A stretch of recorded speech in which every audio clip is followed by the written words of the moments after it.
Assalamu alaikum viewers, welcome back to your own channel Civil Engineering 54 with a new lecture. Today we will discuss an important topic which is mostly asking in interview. The heading of our today topic is that what is the difference between paste, mortar and concrete. So friend, if you are new on my channel, please subscribe my channel and also press on the bell icon to get notification about new videos. So move toward our today lecture. First, we will discuss about the paste. Paste is the mixture of cement and water.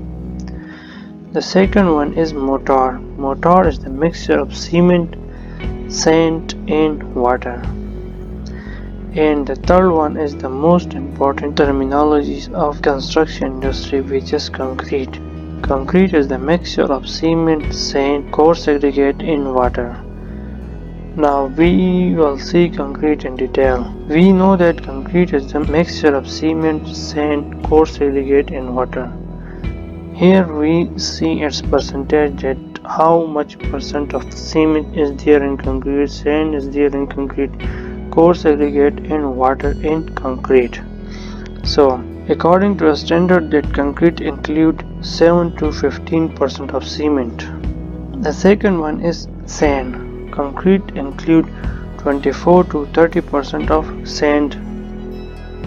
The third one is coarse aggregate. The concrete include 35 to 50% of coarse aggregate. The fourth one is water. The concrete include water 14 to 21%. And the last one is air. Concrete include air from 0.5 to 5%. So friend, this was our today topic. If you like today's lecture, please like this video and share with your friend. See you in next video.